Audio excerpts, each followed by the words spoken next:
In the dark shadows, in the white cold, fearlessly we search for knowledge new and old. We drink the strong spirits and read ancient tomes, the order of the Abercast. We are the brave and bold.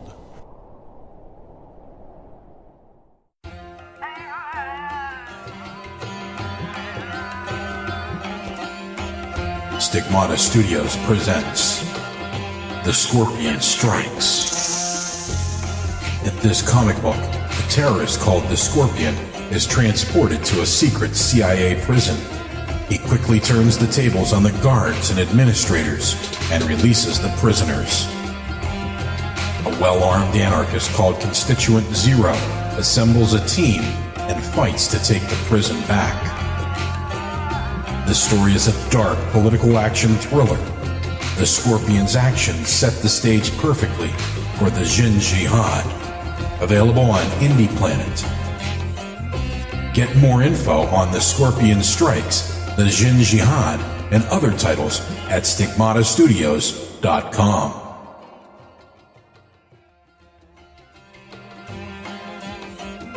Stigmata Studios presents The Test of the Scorpion.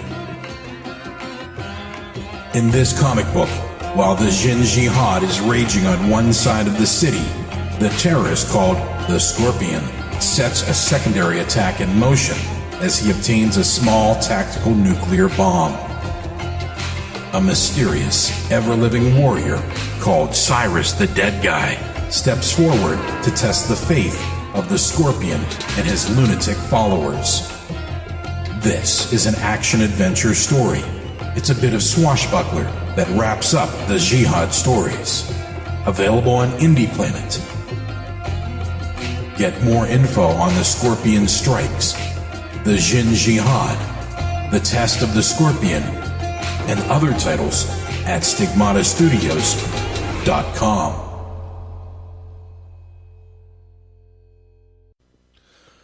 The measure, cried Ahab, receiving the brimming pewter, and turning to the harpooners, he ordered them to produce their weapons. Then ranging them before him nearly the capstan, with their harpoons in their hands, while his three mates stood at his side with their lances, and the rest of the ship's company formed a circle around the group. He stood for an instant, searching, eyeing every man of his crew. But those wild eyes met his as the bloodshot eyes of prairie wolves met the eye of their leader. Ere he rushes on their head in the trail of the bison, but alas, only to fall to the hidden snare of the Indian. "Drink and pass," he cried, handing the heavy charged flagoon to the nearest seaman. The crew alone now drink, round with it round, short draughts, long swallows, men. It's hot as Satan's hoof, so it goes round excellently and spiralizes in ye. Forks out at the serpent snapping eye, well done, it's almost drained. That way it went, this way it comes, hand it me here, a hollow man. Ye seem the years, so brimming life is gulped and gone. Steward, refill. Attend now, me braves. I've mustered ye all around this capstan. Ye mates, flank me with your lances, and ye harpooners, stand there with your irons, and ye stout mariners, ring me in. I may, in some sort, revive a noble custom of my fishermen fathers before me. Men, you will yet see. Ha, boy, come back. Bad pennies come not sooner. Hand it to me. Why, now this pewter had run brimming again. Were not thou St. Vitus imp? Away, thou aglue. Advance, ye mates, cross your lances full before me, well done. Let me touch the axis. So saying, with an extended arm, he grasped the three level radiating lances that crossed at the center, while so doing suddenly, nervously twitched them.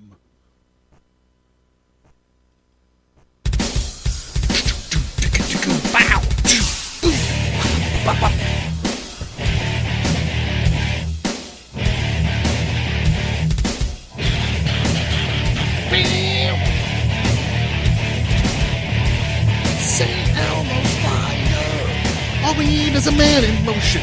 They get thinking of something else. It's St. Elmo's fire.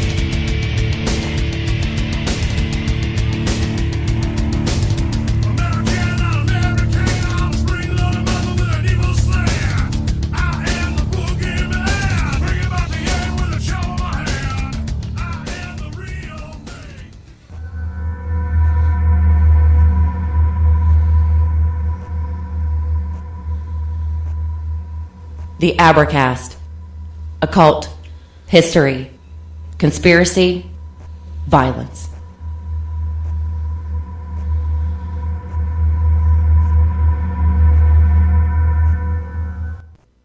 This is a continuation of the last episode. I didn't get... For some reason, I had a really hard time getting through Moby Dick in an hour. All right, so... the last episode, obviously, was we were talking about Moby Dick, but we talked a lot about other stuff in recent episodes, recent weeks. We talked about Manly P. Hall's book, The Secret Destiny of America, right in time for Columbus Day. That one dropped. Before that, we talked about Burning Man with my boy Loomis, and before that, we talked about Jack Parsons and L. Ron Hubbard gangbanging someone they thought was goddess in the episodes about the Babylon working. So I want to just remind everybody that Revenge in a Saloon Called Hell is out and it's available and it looks good. Very good. Very good. I don't have a spot for it yet, so just let me breeze through this. Basically, it's about a guy who feels like his encounter that he had with a fallen archangel named Uriel, the Fire of God, and a demon lord named Nizaro kind of fucked his whole life up. So he figures out a way to get to hell, and he gets a plan together to get revenge on these two fuckers. Coming up fast, right behind it is going to be the Brass City. And that's a comic book basically about a World War II era warbot who gets dropped. He gets conscripted and dropped in to the middle of the desert to fight the war on terror. And the disaster that sort of happens from that. And that was a sad one because I like Sergeant McCord pretty much. We're real excited about these books, and if you guys like the kind of stuff that we talk about on the podcast, then chances are you're going to like the stories and stuff in the books. Since we're going to be continuing... Oh, I'm your homeboy, John Towers, by the way. Since we are continuing on this Moby Dick thing, and I did explain in the last episode that, one of the first things that I ever did, comic book wise, I was 5 years old and I did a series of illustrations about Moby Dick. It was the 56th, the Gregory Peck movie. I was obsessed with this and with Moby Dick, and so I have somewhere down here in my studio, in my storage, I have these crayon drawings that I did of Moby Dick. So I'm going to try to find those and put those on my Instagram this week. So if you're interested in a little 5-year-old Johnny Towers pre-Stigmata Studios, you're like, this is bullshit. This kid did not draw Moby Dick when he was 5 years old. I'm telling you, bros. I'll find them and I'll put them on Instagram. So they're fun. So I along with being obsessed with Moby Dick, I was also obsessed with the Godzilla movies, and I always lumped, especially when I was a kid, before I ever read the book, I lumped Moby Dick in with Godzilla. To me, it was like Godzilla and Moby Dick should fight.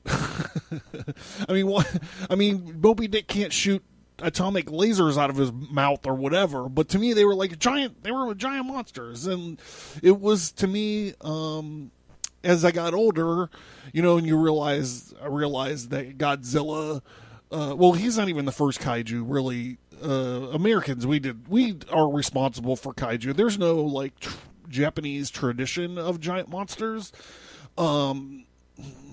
So in the 30s or the 20s or whatever, whenever like King Kong came out, like that was King Kong. People might say that was the first kaiju. Again, I go back. I'm sorry. To 1851. I go back to Moby Dick, and I'm like, no, that's the first kaiju, and he was American. Pow, bam, bam. We got the first two kaiju, and they're arguably two of the best. Well, then, Japan came in with Godzilla and showed us how it was done, I guess.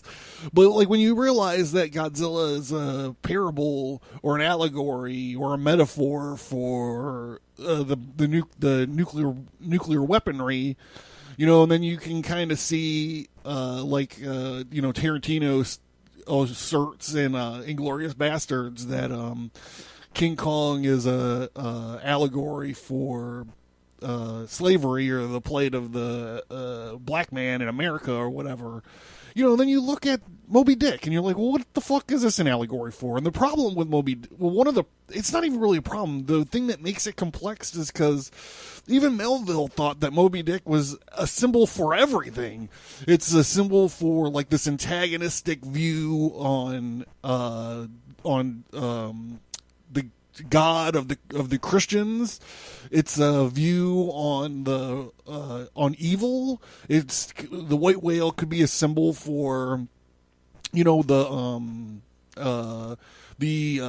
unfairness and cruelty of the universe. Like literally you could find anything in there. Like there's scholars nowadays, they're like, oh, clearly Moby Dick is about homosexuality or just because he sleeps with a harpooner. I mean, come on, let's get going.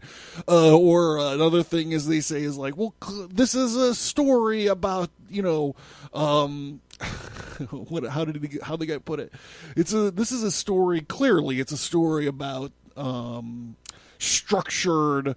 Well, I wish I could find it in my notes, but structured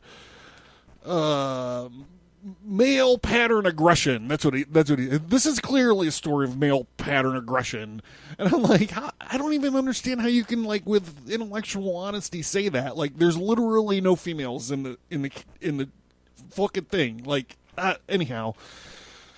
Whatever. So, I always,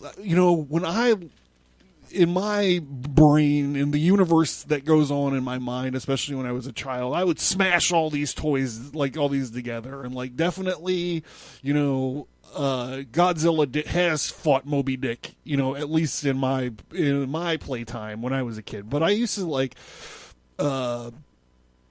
do little pictures or do stories to myself about like the Ghostbusters fighting Beetlejuice, and like this was all ingrained in me. I think that's probably why I like League of Extraordinary Gentlemen so much. So let's go ahead and press on, shall we? I know this is probably like a recap. I just wanted to make sure we're all on the same page here going forward. This links into a few weird episodes, not to mention the last episode, which was 62, but it also links into the Sign of Jonah, which was episode 54, and episode 37, the Book of Job, God versus Leviathan. It's going to link into both of those. Obviously, the Jonah thing because it's a whale, but Melville himself links, especially Jonah at the beginning, with Reverend Maple's sermon. As I read at the last episode, he really hammers this Jonah thing in towards the beginning, and it's weird because he uses the character of Ishmael to really nail the Book of Job thing down at the end, and we're going to get into that. But it's going to, if you want to review that, you could review that there. I know this isn't like a hard and heavy kind of episode, and you're like, what's this guy fucking rambling about Moby Dick about? But I felt like we should lighten up. I want to do something a little bit lighter, and not that Moby Dick is light. I mean, it's like 1,070 pages or something like that. 1,074, sorry, 1,047 more. Hello, dyslexia.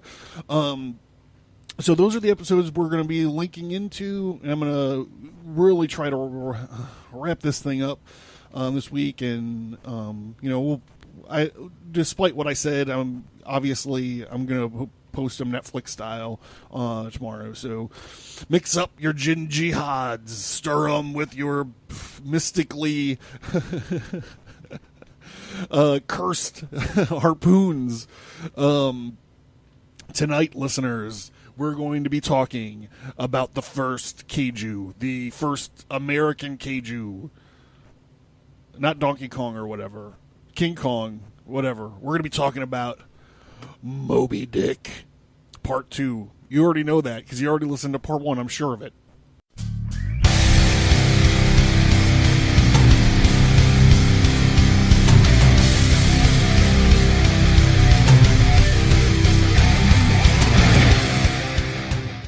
Okay, so where we left off was they get a whale. They get their whale. They get a whale, a regular colored whale. And Captain Ahab admits that Moby Dick took his leg, and he's after revenge. So back, we're gonna go to the book here. It was the accursed white whale that razzed me, made a poor pegging lubber of me forever and a day. Then tossing both arms with measureless implications, he shouted, "Aye, and I will chase him round Good Hope, and around the Horn, and around the Norway Maelstrom, and around Perdition's flames before I give up. And this is what ye have shipped for, men, to chase that white whale on both sides of the land and over all of the earth till he spouts black blood and rolls thin out." He goes on, but what is this? Oh, okay, so here we go. So the story, as the story goes, and as they are hunting, this white whale, usually through means of payment or maybe by the greed of the sailors, that all the sailors get on his side except for his first officer, his first mate, Mr. Starbuck. Starbuck is a God-fearing man. He's very courageous, but he's also a God-fearing man, and he's got a huge problem with foregoing other whales to seek out Moby Dick. And it's not about passing up on the whales. It's about the natural order stuff. So I think he's going to get into it here. We're going to get back into this book. But what's the long face about, Mr. Starbuck? Wilt that not chase the white whale? Art that not game for Moby Dick? Starbuck says, "I am game for his crooked jaw on the jaws of death too, Captain Ahab, if it fairly comes the way of the business we follow. But I came here to hunt whales, not my commander's vengeance. How many barrels will thy vengeance yield thee, even if thou gets it, Captain Ahab? It will not fetch much. It will not fetch thee much in our Nantucket market." Nantucket market, hoot! "But come closer, Starbuck. Thou requirest a little lower layer. If money is to be the measure, man, then the accountants have computed their great counting houses, the globe, by girdling it with, come on, fingers, fail me not, guineas, 1 to every 3 parts of an inch. Then let me tell thee that my vengeance will fetch a great premium here." He smites his chest and whispers, "Stub, what's that for? Methinks the ring most vast but hollow." Ahab's like, "What's the big deal? We're hunting whales. Let's hunt this, just the whale that I want to fucking kill." And Starbuck says, "Vengeance on a dumb brute," cried Starbuck, "that simply smote thee from blindness instinct. Madness to be engaged with a dumb thing, Captain Ahab. It seems blasphemous. Hark ye yet again, the little lower layer. Oh man, this is so good. So this is like, I mean, the book has flirted with blasphemy before, but this is where it pushes all in. And you guys will understand when I read it, you'll understand why I love this passage, because there's also a little Gnostic hint in here. I'm not saying that I'm not saying that Melville or Ahab or whatever thinks they're living in a fake world, a zoo planet or whatever. However, I've described it in the past. You guys know I'm obsessed with this Gnostic worldview. But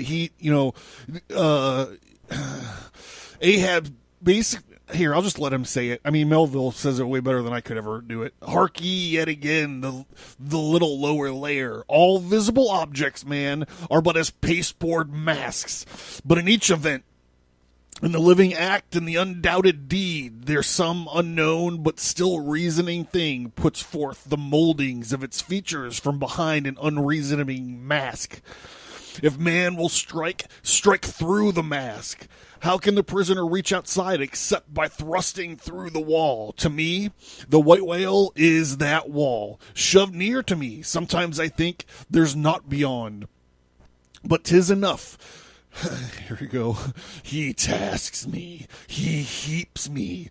I see him out the outrageous strength and indestructible malice sewing within. That indestructible thing is chiefly what I hate. And be the white whale agent, or be the white whale principal, I will wreak that hate upon him. Talk not to me of blasphemy, man. I would strike the sun if it insulted me. For could the sun do that? Then I could do the other, since there is ever a sort of fair play herein, jealousy providing over all creations, but not my master, man. Is even that fair play, who is over me? Truth hath no confines. Woo.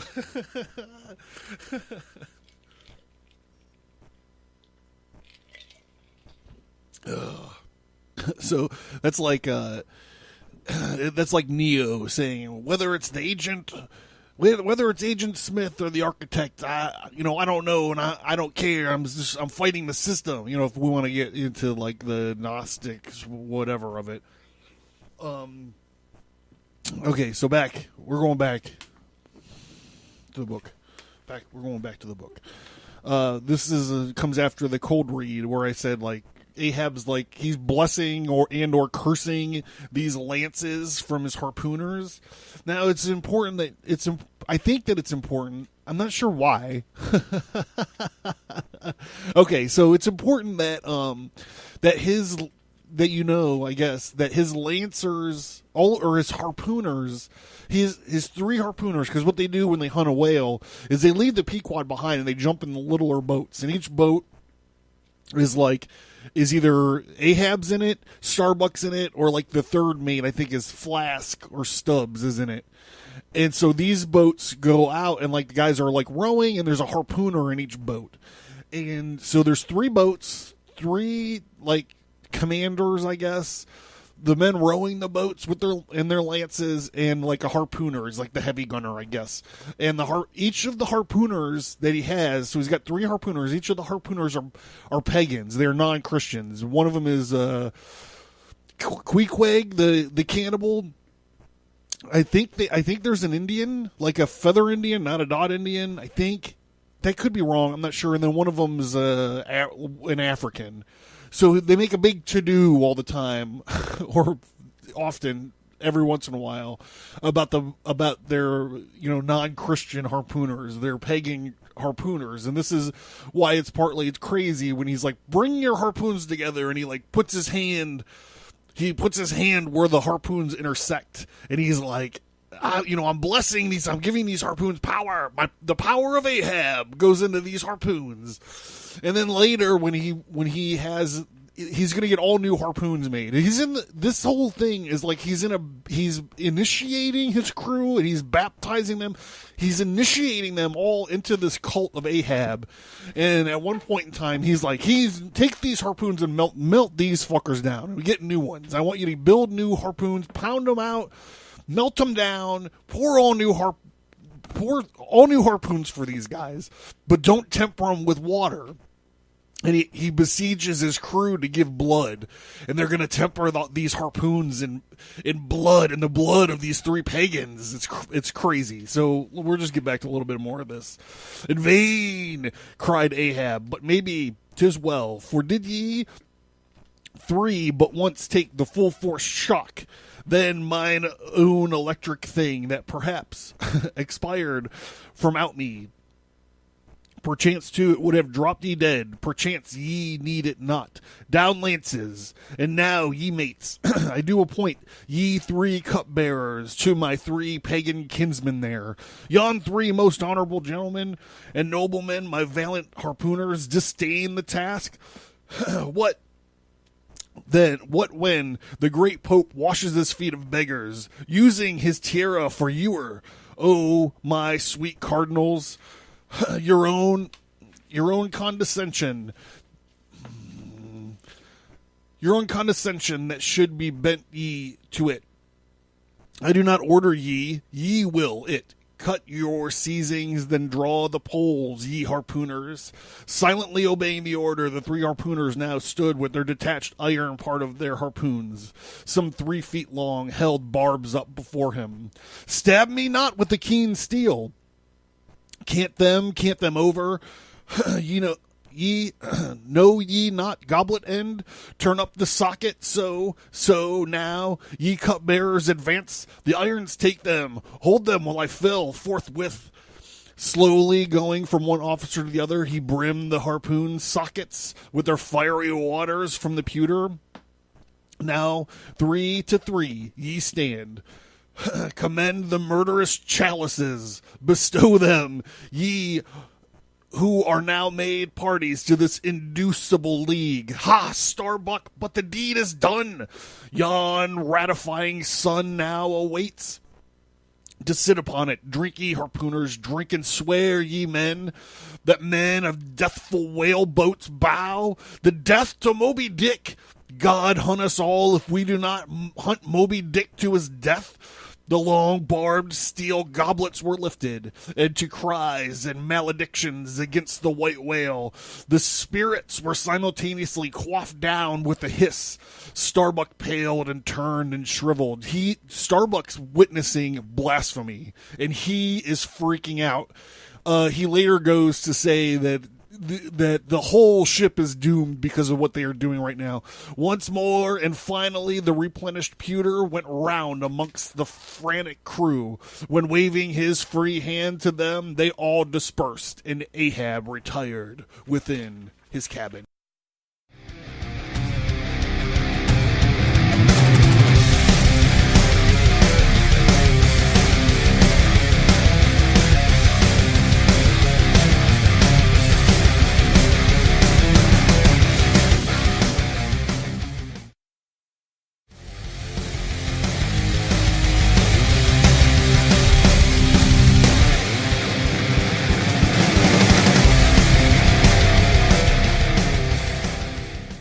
The non-standard script. All right, I got to wrap this up quick. I got a Halloween party to get to, bros. Okay, so as they're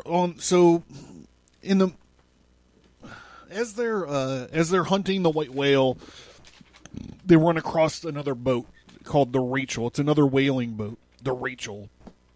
It comes in and it asks for help. Captain Gardner lost his own boy while trying to get the whale.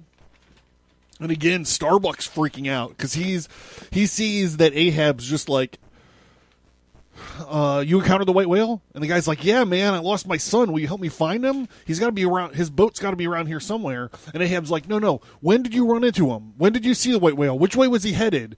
So Starbuck's freaking out. And they start going at it again. And Starbuck says that if they don't help the Captain Gardner and the Rachel, their reputation and the reputation of Ahab and the reputation of the Pequod and all aboard it'll be shot. And he's saying that this is an unchristianly thing to do. Like, we've got to help these guys. And Ahab, on the other hand, is like, yo, Holmes, I'll smell you later. And he jets after Moby Dick, leaving the Rachel alone to search for its lost guys. So they chase Moby Dick. When Ahab leaves, he was like, he basically is like, Captain Gardner, good luck. You know your son is dead, but I seek the white whale. And he leaves him. And so they chase Moby Dick into a typhoon. And they do this bit with, this is why I was singing St. Elmo's Fire. It's been stuck in my head for 3 days. Because they start to kind of be like, hey, what is this all about anyway? There's like mumbling going on amongst the men. And instead of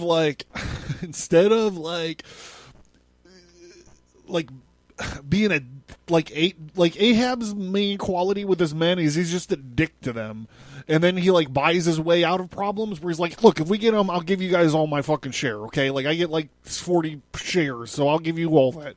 So, but instead what he does with this is, there's this thing, it's St. Elmo's Fire. It's like weird ball lightning or like some kind of like electrical discharge that happens.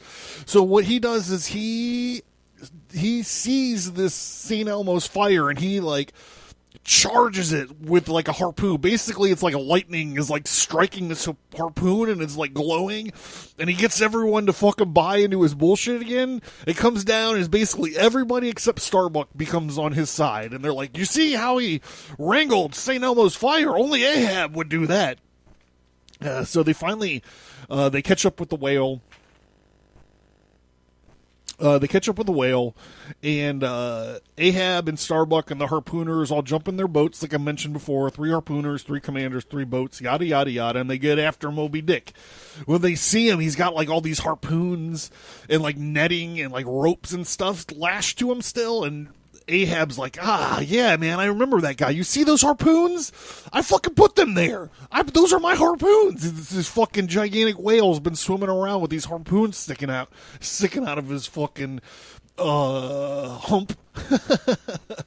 So this is kind of where we start to see the this is where I start to see the equivalency, or it's starting to link up with the book of Job.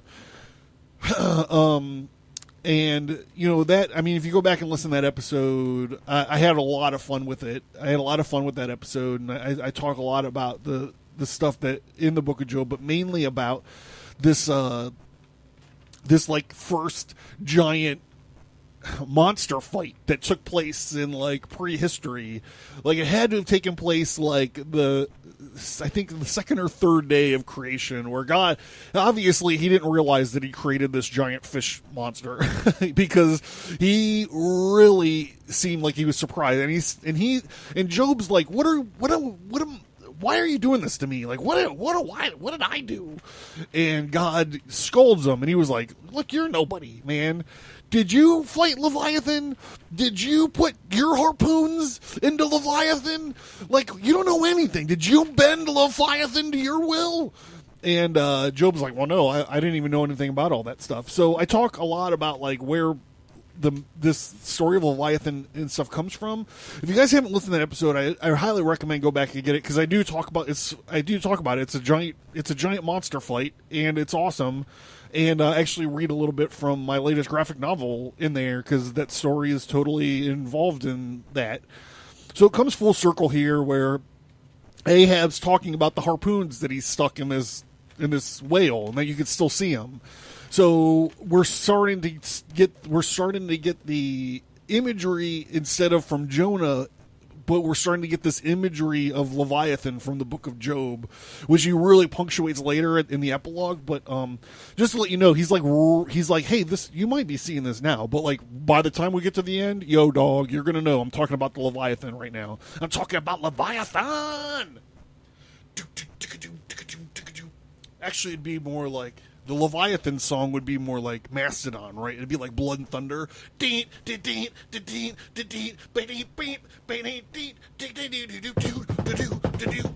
Whoa, I think that someone's trying to kill me! Sorry about that quick musical interlude. The white whale ends up destroying these fucking boats. And Ahab gets lashed to Moby Dick's side. And okay, so we're gonna go back to the book here. I just need a second to lube up. Like I said, I'm going to a Halloween party, so I'm pre-gaming now when I'm doing this. So, like, this isn't even the most important part of my day. Do do do do do. Do do do do.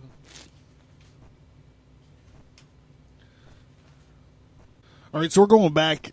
We're going to go back to the book, but we're like time traveling. So I got a little bit ahead of myself when I said that they're okay. So they're still on the trail of the white. They're on the trail of the white whale. Let me get back to the book.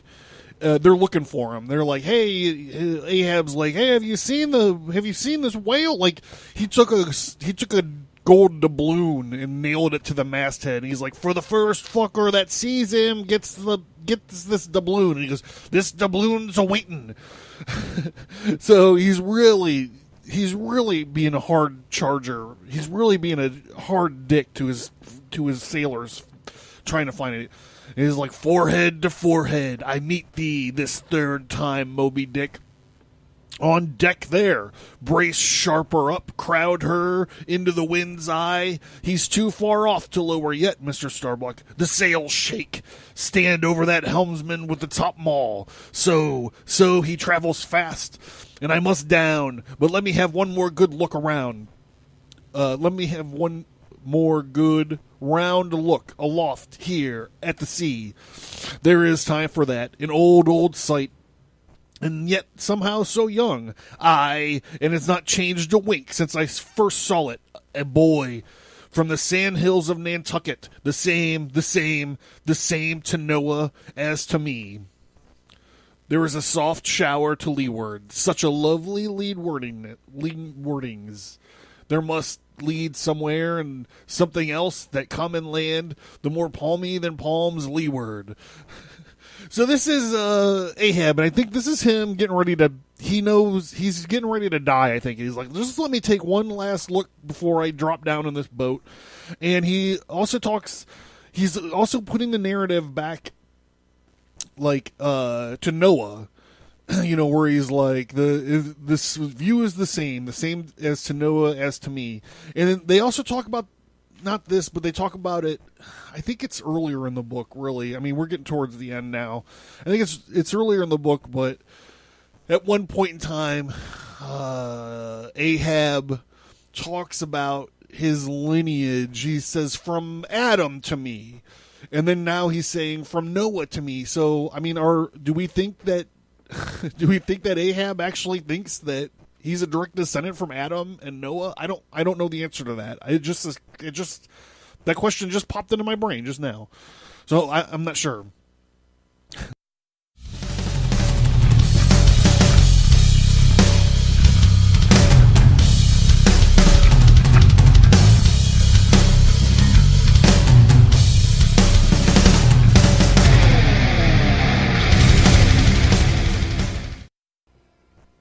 So they get in their boats and they go down and they're gonna attack the whale. They notice there's sharks doing weird stuff and there's birds doing weird stuff, and it's just explaining that the quest that they're on is it's making everything unnatural. Like everything in the natural world is acting weird because these guys are doing a blasphemous thing. They're doing something that's not natural. Like everyone needs to be wearing a shirt that says Starbuck was right now.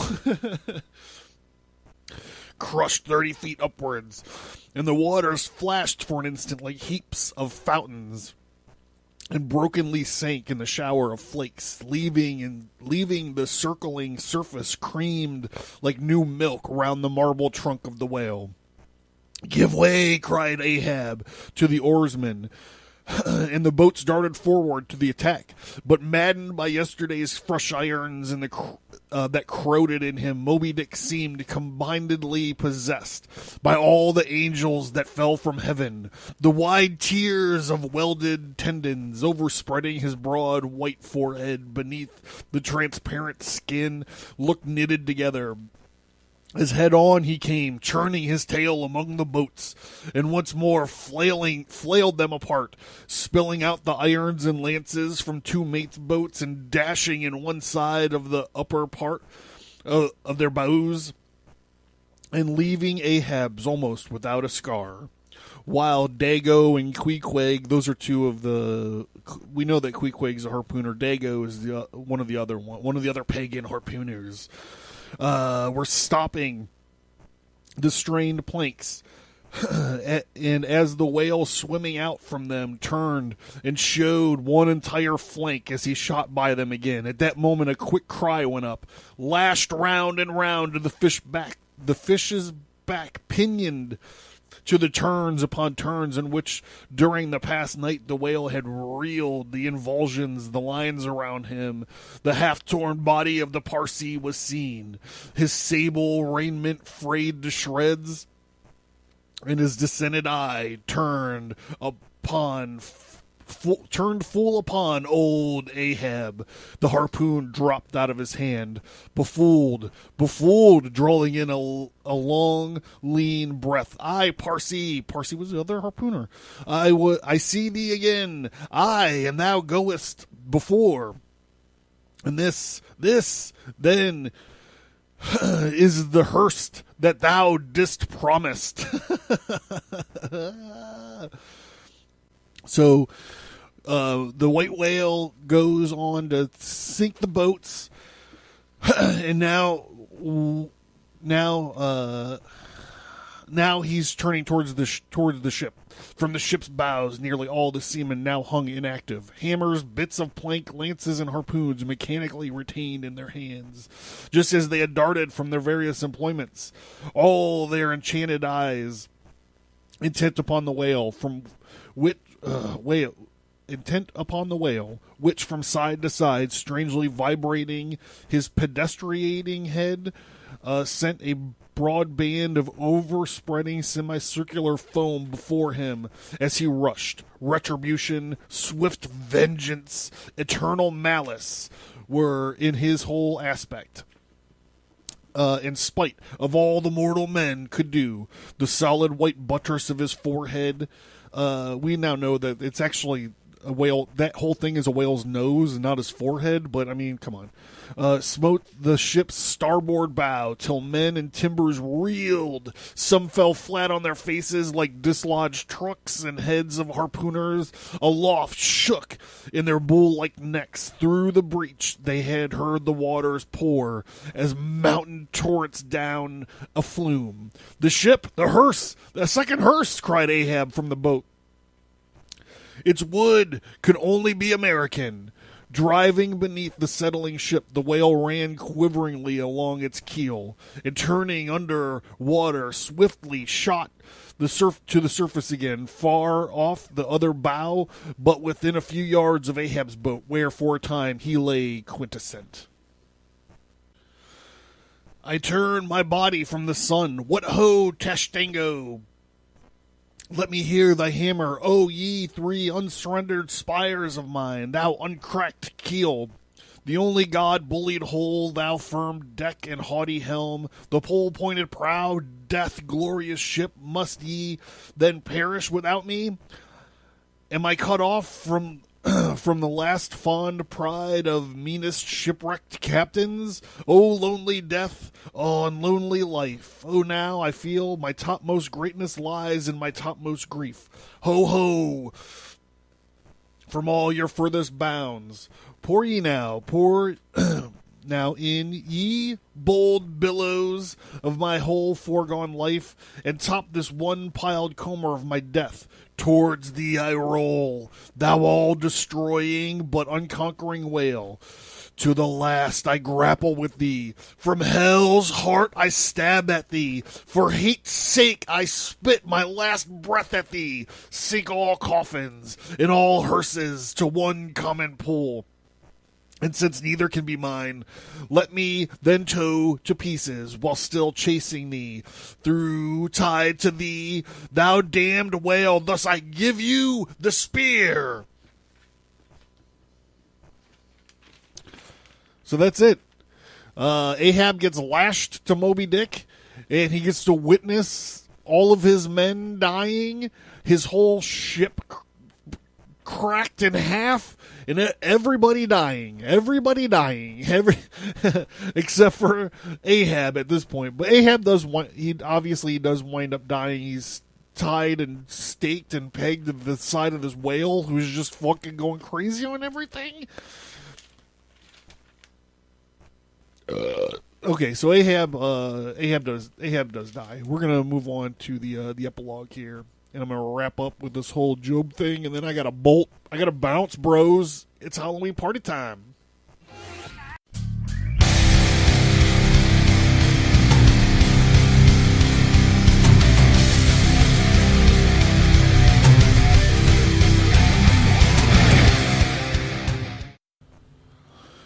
All right, so if you remember the Book of Job, or the episode I did in the Book of Job, and forgive me, some of this might be sketchy. I didn't re-listen to it, and I didn't go back and look at it. All this is just from the top of my head because I want to get it done. So all these awful things happen to Job's family and his people, and like they're like, yeah, a meteor shower crashed down and like killed like all the shepherds and all the sheep. And I only am escaped to tell thee. And then like something else crazy happens, like to like a gathering of his sons and daughters, and like only one of them survive, and they're like, and only I am escaped alone to tell thee. So I remember having to read it like, and it's like a fucked up sentence anyways. So it happens like over and over and over again in the Book of Job. And so Ishmael, he's the character that we start off with. Some people erroneously say that he's the narrator, but I don't think he's the narrator, or maybe he's not just a fisher, like a whaler. Maybe he's like omnipotent or something, because he really talks about a lot of stuff that he's not privy to. Like he talks about like he just says it, for instance, off the top of my head, he talks about conversations that Ahab has with Starbuck when no one else is around. But people still think that he's the narrator of the thing, so whatever, let's just fucking go with it. Like, it gets sketchy, you know, and, you know, narrators should never be trusted, but Ishmael really lays it on thick. And also, his name's not really Ishmael. He actually admits that, like, right off the bat. He goes, just call me Ishmael. You know, no, like, my name is John, but I'm not like, just call me John. So it's like, who knows what the name is all about, but there's a lot of great names and reasons for these names. Like Ahab's actually Old Testament king.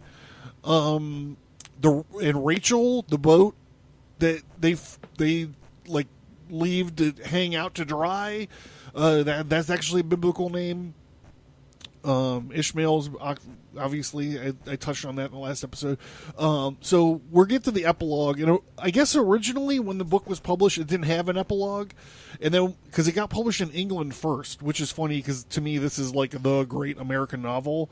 But when they published it here, they made him write.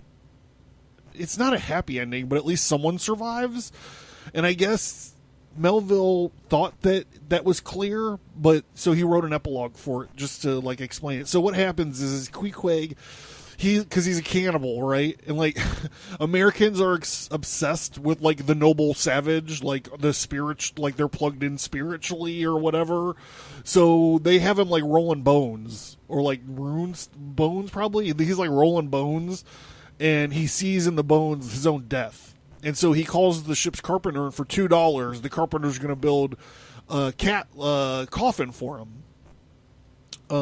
So at the end of the story, Ishmael's sucking dick for beer money. His boat's destroyed. He's just kind of floating around out there.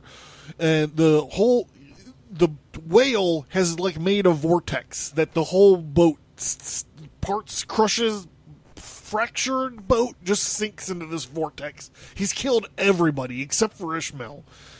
And Ishmael happens to see Queequeg's coffin that he ordered. Also, Queequeg, there's also this whole thing. Like, okay, so Ishmael is a tolerant guy.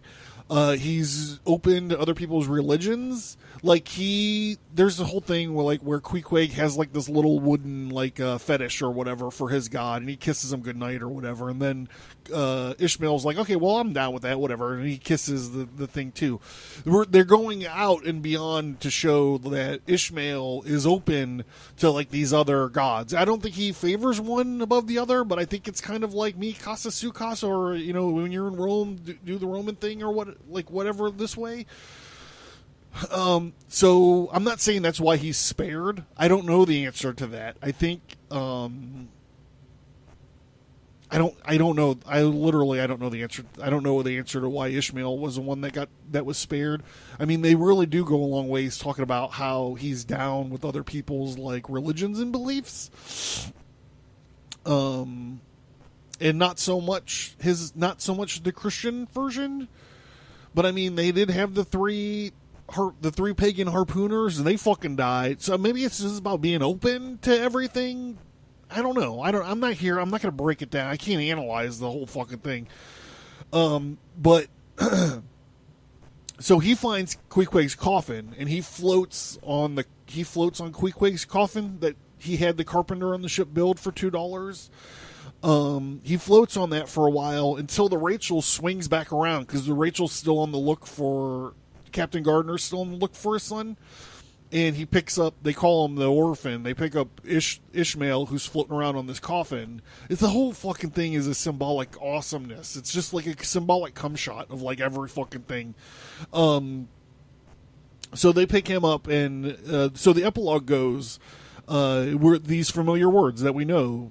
People who listen to the show will know this. And I only am escaped alone to tell thee, Job. The drama is done. Why then, here does anyone step forth? Because one did survive the wreck. And he goes on to talk about being picked up as an orphan. You know, Rachel's sailing around the area looking for its lost son, and they instead find Ishmael, who is the lone survivor of this thing. You know what else is like? If it was like a god, if it was like a straight up Christianity god thing, then Starbuck obviously would have been the one who survived. So I don't know. If you guys want to school me or you have any thoughts about this, please feel free to reach out to me. Because I would love to connect with you and find out why you like the show, and your thoughts about why Ishmael was the one who survived. So, I have been John Towers. This has been the Abercast, episode 63, which is the second in the Moby Dick series. You can find me on Twitter. You can go to stigmatastudios.com to find all the links to all the different various things. Like I said, I'm going to find these fucking Moby Dick pictures I drew when I was 5 years old or whatever, and I'm going to put them up on Instagram this week. That's like my fucking mission. I'm going to do it. So if you're listening to this, I guess if you're listening to this whenever, you could just go back in my Instagram feed and find them. I don't know. I don't know how it works. Whatever. Like, you can fucking find them. They'll be out there. I'll do whatever. Just go to Instagram and search for the hashtag Moby Dick. That's what I'll do. Anyhow, thank you guys for coming along for this ride. There's great ways to support the show. You can rate and review on iTunes. Please, my 3 reviews are lonely. You can buy some comic books. That would be a great thing. If you like the stories that we tell here, you're going to like the stories that I tell in the comic books. And I got a bunch of new stuff coming out, like, right soon.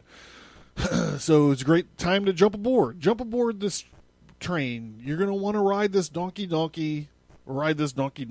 Also, word of mouth, if you are a weirdo that likes to talk about the Babylon working and the Clinton crime conspiracies and Aleister Crowley and Moby Dick now, I guess, then you probably know someone else who'd like the show as well. So go ahead and just share it on your social media or just tell somebody about it. That's all. It's not hard. Like, 2 of those 3 things are totally free. You just gotta do it. Help the show grow. Fuckers, just do it.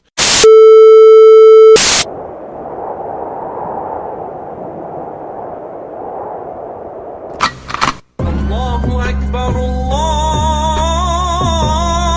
Akbar.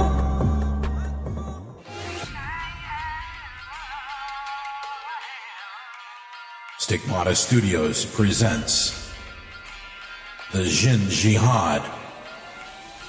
The Jinn Jihad kicks your face with myths, mysteries, epic battles, suicide bombers, quirky characters, and divine power armor.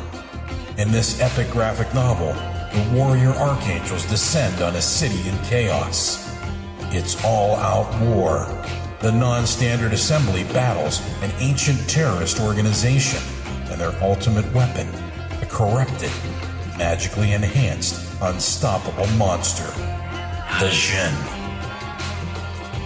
This graphic novel is a wild ride. It's one part distant Arab myth, one part Old Testament angelic vengeance, and one part unique heroic tough guys. Available on Amazon.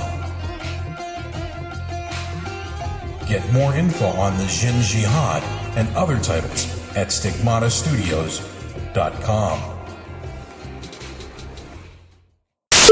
I'm going to end tonight in a hurry. So I don't know exactly what the name of this song is going to be because I'm just inserting the disc right now, and we're just going to go. It's going to be over pretty soon, and thank you guys for listening. Thank you guys so much for listening. I love you all, and I actually I'm so honored that you guys spend time during your week listen to me babble on about this kind of stuff. I know this show was a little bit different because we were talking about a work of fiction, which I mean a novel, which we never really have done before, but you know. It's not so bad, right? It's not so bad. There's tons of stuff we can link it to, like the sign of fucking Jonah, like being in a whale's belly. Listen to this. So Jonah's in a whale's belly for 3 days. I think that he was dead. Everyone else thinks that he built a little fire in there, and then he was just surviving, like looking at his rib bones or whatever. But look, there were three pagan harpooners, there were 3 little boats, there were 3 commanders, and they searched for the whale for 3 days. It's Jonah, son. It's Jonah. And Ahab also said he would strike the sun if it offended him. That's also could be described as the sign of Jonah, because the sign of Jonah is as we know is an eclipse. So go back and listen to that episode if you don't know what I'm babbling on about. Anyhow, I got to wrap it up. Seriously, I got to wrap it up. I got to get to Helm's Deep for Halloween party, and my wife is wearing S-less chaps, so I got to get a good look at this. And I gotta get going. Thank you guys again for listening. Bye. I should say she has panties on, but assless chaps on top of her panties. It's not that kind of party. I just feel like I have to clear that up. I'm sorry. I apologize. Now, listen to Roa, a Pittsburgh rapper. This city is headed for a disaster of biblical proportion. What do you mean? Biblical. What he means is Old Testament, Mr. Mayor. Real wrath of God kind of stuff. Fire and brimstone coming down from the skies. Rivers and seas boiling. 40 years of darkness, earthquakes, volcanoes, the dead rising from the grave. Human sacrifice. Dogs and cats living together. Mass hysteria. They tearing down the walls and planes crashing the buildings. Somebody help us, Rose save the children. I shot a rhyme in a cold chase for a reason. Here to give you all the true cause to believe in. The bird was waiting years to crown us a new champ. The Steelers hit the club instead of training for camp. I'm hated cause I can, y'all hate me because you can't. That's why Boogie called me up, said the game's need revamped, okay? So I step back in the lab, I grab my pen and my pad, cause all y'all niggas, y'all just make me mad. Hip-hop is looking so sad, y'all keep on making me laugh, bragging on juice like a fool and it's sad. I hope y'all ready for me, one of the only MCs left in this world who can truly MC. And I got all that I need, it's just my niggas and me. Gone are the day we gonna feed round one, daddy. That's the sound of you. That's the sound of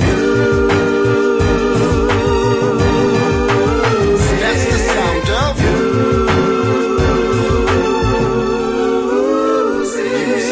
So sick and tired of being sick and tired that I wouldn't flow no more, I lost all my desire. But hey, Dixie, I'm back with the wordplay and back in my jersey like prime time on a Sunday. See, I admit it, I'm probably my worst critic. Consider these bars bullshit the minute that I'm finishing. I live it to live it, not a second thought with it. Well, yeah, just seem to live it for the fear of dying in it. But yo, see, this is all that I know. Y'all niggas feeling my flow. The legend grows as my story unfolds, and now the record's been sold. I ain't been platinum or gold, and yet I'm told that I'm destined to blow. I hope you're ready for me, one of the only MCs left in this world who could truly MC.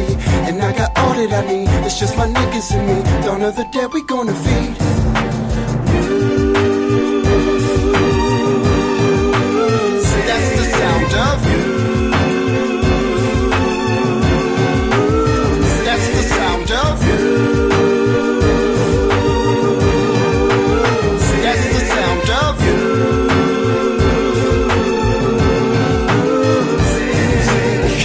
Mr. President, I hope that you can hear me, cause I'ma make it simple and plain, loudly and clearly. I fucked up, man, 2000 should've prepared me, before I should've ran for that spot instead of Kerry. But fuck it, that's a lesson to learn, and I got more tracks to burn until they gild like Kuwaiti oil fields. Do you feel it's my intention to mastermind the invention that causes anarchy and brings forth dissension? I'm here, love me or hate me, regardless of what my fate be. The world cannot negate me, I'm greater than 50 states be. I'm destined, didn't choose to breathe life to this movement. You ask me how I do it, I speak volumes to music.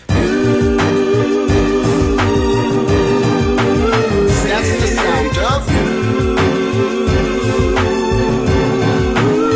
That's the sound of. That's the sound of.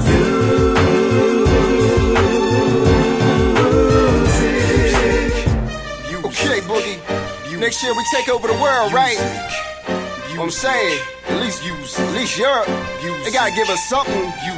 Australia, Tasmania, something. We gonna make moves. We gonna make moves this next year. You know what I'm saying?